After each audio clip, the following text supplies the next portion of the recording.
Ja, da vi tilbake på Haven Gardsbryggeri, hvor vi sist jeg var her brygga en White IPA.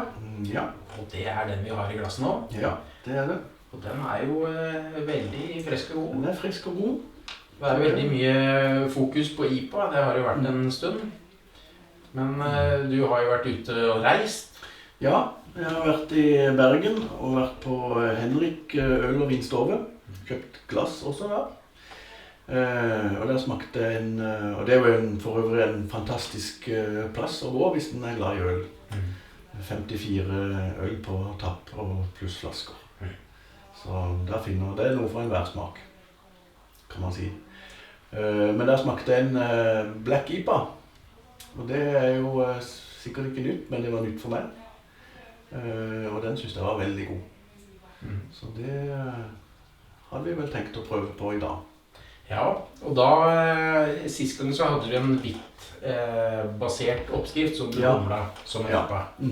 Og denne gangen så oppskriften du går ut ifra? Da går jeg ut ifra en stout-oppskrift. Her en sånn Guinness taste-alike.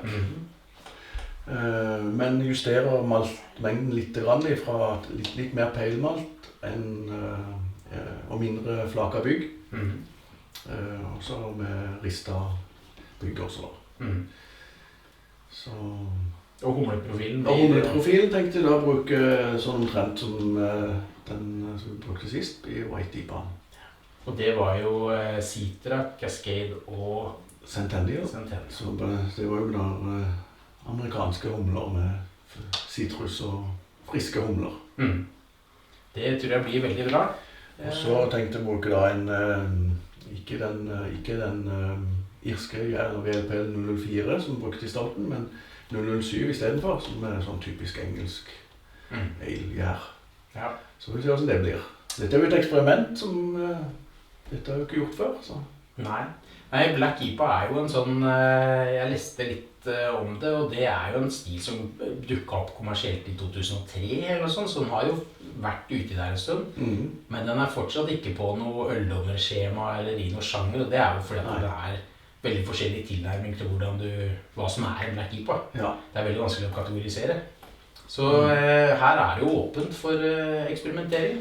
Her kan vi i hvert fall kalle den vi lager i dag for Black IPA. Det har vi jo lov til. Ja. Så får vi neste gang det dukker opp, så har vi kanskje den på i kranene. Da må den være i kranen. Ja.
Da har vi fått målt opp humla som skal i, sånn etter hvert.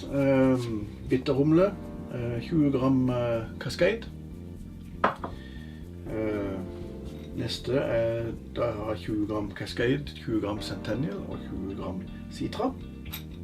Skal inn når det et kvarter igjen. Og så det 10 gram av de tre, Citra, Centennial og Cascade, som skal inn på 5 minutter igjen av kok. Det noe tørrhumling? Det blir tørrhumling også. Da blir det vel... Nå må jeg nesten si folk.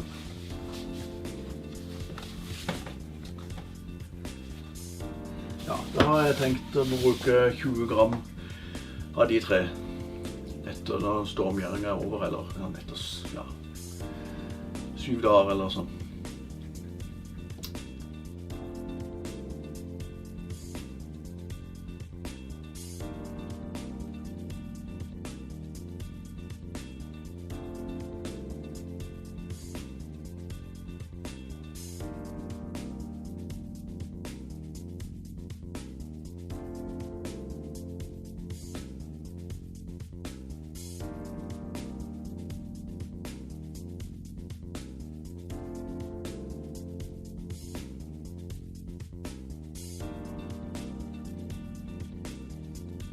Her er en VLP 007, som da er jo en typisk engelsk elgjær.